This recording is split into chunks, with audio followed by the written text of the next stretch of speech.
Praise the Lord, ஹல்லேலூயா. கிறிஸ்துக்குள் பிரியமானவர்களே, இந்த அருமையான காலை வேளையிலும் தேவ சமூகத்துக்கு வந்த உங்கள் ஒவ்வொருவரையும் இயேசுவின் இணையற்ற நாமத்தினாலே அன்பின் வாழ்த்துக்கள். இந்த நாளிலும் பிலிப்பியர் 4:9 அடியேன் வாசிக்கிறேன். நீங்கள் என்னிடத்தில் கற்றும் அடைந்தும் கேட்டும் கண்டும் இருக்கிறவைகள் எவைகளோ அவைகளையே செய்யுங்கள், அப்பொழுது சமாதானத்தின் தேவன் உங்களோடு இருப்பார். ஆமென், ஹல்லேலூயா. நேர்த்தியான வார்த்தை இந்த நாளிலே கர்த்தர் நம்மோடு பேசுகிறார். பாருங்களேன், நீங்கள் எவைகளை ரட்சிக்கப்பட்ட நாள் முதற்கொண்டு கர்த்தராகி இயேசு கிறிஸ்துவை உங்கள் சொந்த இரட்சகராக இவர்தான் என் தேவன் என்று என்றைக்கு நீங்கள் ஏற்றுக்கொண்டீர்களோ அந்த நாளில் தேவன் கிட்ட இருந்து எந்தெந்த நன்மையான காரியங்களை கற்றீர்களோ அந்த காரியம், எந்த காரியத்தை அடைந்தீர்களோ ஆண்டவர்கிட்ட ஜெபம் பண்ணி நீங்கள் பெற்றுக்கொண்டவைகள் எவைகளையோ, அதே மாதிரி எந்தெந்த வசனங்கள், எந்தெந்த வார்த்தைகள், என்னென்ன சத்தியங்களை கேட்டீர்களோ, அது மாத்திரமல்ல உங்கள் கண்களாலே எந்த அற்புதத்தை கண்டீர்களோ அவைகளையே நீங்க என்ன பண்ணணும்னா செய்யணும். நாம கற்றதும் அடைந்ததும் கேட்டதும் கண்டதும் தான் செய்யணுமே தவிர நம்ம கேட்காததை, பார்க்காததை, எந்த சூழ்நிலையிலையும் நம்ம உணராத எந்த விஷயத்தையும் நாம் செய்யக்கூடாது. ஆமென், ஹல்லேலூயா. பாருங்க, இந்த நாட்களில் நம்ம ஏன் இந்த வார்த்தையை இப்படி ஆண்டவர் பேசுறாருன்னா, நிறைய சத்தியங்கள் புரட்டப்படுகிறது. கள்ள போதகர்கள், கள்ள விதமாய் பிரசங்கிக்கிறவர்கள், சத்தியத்தை மாற்றி பேசுகிறவர்கள் நிறைய பேர் இந்த உலகத்தில் எழுந்துட்டாங்க. இந்த கடைசி காலகட்டங்களில் சத்தியங்கள் தடமாறுகிறது.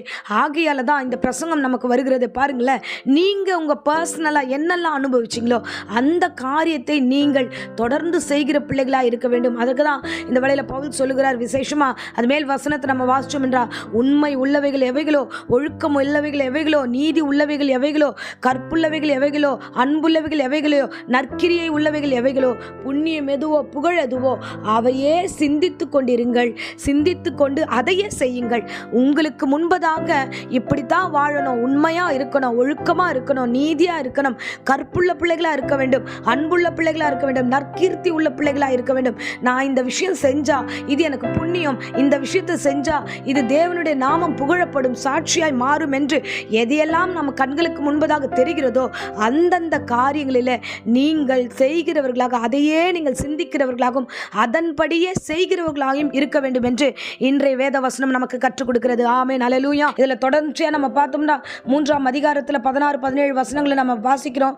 ஏனெனில் அநேகர் வேற விதமாய் நடக்கிறார்கள், அவர்கள் கிறிஸ்துவின் சிலுவைக்கு பகைஞனாக காணப்படுகிறார்கள். ஹல்லேலூயா.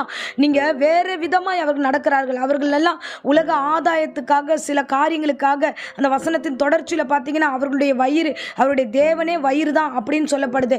உலகத்திற்காக, உலக பொருட்களுக்காக, உலக காரியங்களுக்காக அவர்கள் சுவிசேஷத்தை புரட்டி கொண்டிருக்கிறார்கள். ஆகையால நீங்க ரொம்ப தெளிவுள்ள பிள்ளைகளா இருக்க வேண்டும். நீங்க எதை கற்றுக்கொண்டீர்களோ, 16வது வசனம் சொல்லுது, நாம் எதுவரை தேறி இருக்கிறோமோ அது முதல் ஒரே ஒழுங்காய் நடந்து கொண்டே ஒரே சிந்தையாய் இருக்க கடவோம். சகோதரரே, நீங்கள் என்னோட கூட பின்பற்றுகிறவர்களாகிய நாங்கள் உங்களுக்கு வழிகாட்டுகிறபடி நடக்கிறபடியே மாதிரியாய் நோக்குங்கள். ஆமென், ஹல்லேலூயா. ஸோ உங்களுக்கு நாங்கள் ஒரு ஃபாலோ பண்ணுறதுக்காக ஒரு வழியை உண்டு பண்ணியிருக்கிறோம். இந்த சத்தியத்து மூலமாக நிறைய விஷயத்தை நீங்கள் கற்றுக்கொண்டீங்க. ஸோ இந்த சத்தியத்தை ஆண்டவர் கொண்டு வந்து சேர்த்திருக்கிறார்னா நிச்சயமா இதில் தான் கர்த்தர் உங்களை நடத்த போகிறார். அதை தவிர நீங்க வேற எந்த சத்தியத்துல இருந்தாலும் அது உங்களுக்கு ஏற்றதா இருக்காது. ஹல்லேலூயா. அதனால தான் சொல்றாரு, அம்மா நீங்க பர்சனலா என்ன பார்த்தீங்க, என்ன கற்றுக்கொண்டீங்க, என்ன காரியத்தை நீங்கள் அடைந்தீர்கள், அதை நோக்கி போங்க, அதை செய்யுங்க. அதை செய்தால் மட்டும் போதும். வேற விதமா எந்த காரியத்தையும் முயற்சி பண்ணாதீங்க. அவங்க அங்க கூப்பிட்டாங்க, என்னை இங்க கூப்பிட்டாங்க, இந்த இடத்துக்கு போனாங்கன்னு சொல்லிட்டு சத்தியத்தை அந்தந்த இடத்துல போய் நீங்க தேவையற்ற காரியங்களை போய் நீங்க விழாதபடி இன்னைக்கு எச்சரிக்கையா இருங்க. ஆமென், ஹல்லேலூயா.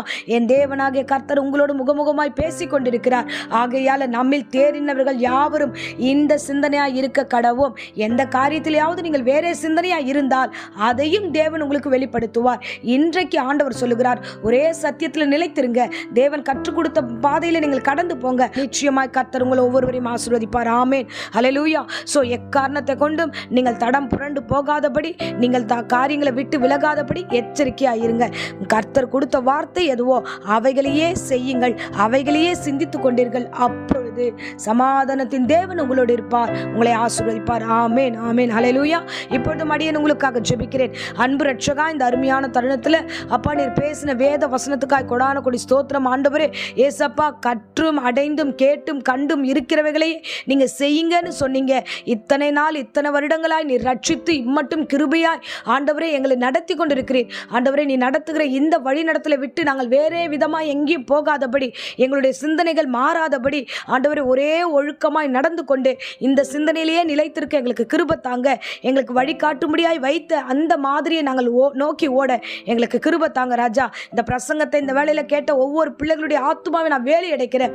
மற்ற காரியங்களில் பிசாசானவன் நாங்கள் அலக்கழிக்காதபடி, மற்ற இடங்களுக்கு ஆண்டவரை தேவையில்லாமல் திரிய விடாதபடிக்கு எல்லா காரியத்தையும் இயேசுவின் நாமத்தில் சபித்து கட்டுகிறேன். ஒரே நினைவோடு செயல்பாடுகளோடு ஆண்டவரே புண்ணியம் எதுவோ புகழ் எதுவோ அவைகளை சிந்தித்துக் கொண்டு உமக்குள்ள வளர கிருபை தாங்க. ஆசீர்வதியம். எல்லா நாசமோசமான எண்ணங்கள் யோசனைகள் பயங்களுக்கு விலக்கி காத்துள்ளும் ஆண்டவரே. வியாதி விக்கனங்களை இயேசுவின் நாமத்தில் சபித்து கட்டுகிறேன். இந்த வேளையில எந்த சளியோ ஜுரமோ எந்த விதமான காரியமும் ஏற்படாதபடி பாதுகாத்துக் கொள்வீராக. விசேஷமா ஆண்டவரே அப்பா, இந்த வேளையில அப்பா முதியோருக்காக நாங்கள் ஜெபிக்கிறோம். இந்த உஷ்ண நாட்களில் கர்த்தாவே அவர்களுக்கு பாதுகாப்பை கொடுங்க, பலத்தை கொடுங்க, தேவைகளை சந்திங்க. அவர்கள் எல்லோரையும் ஆசீர்வதியும் வழிநடத்தும். இயேசுவின் நேற்று நாமத்திலே ஜெபித்து ஆசீர்வாதத்தை ஒப்பு கொடுக்கிறேன் ஜீவனுள்ள நல்ல பிதாவே. ஆமேன், ஆமேன். Praise the Lord. God bless you.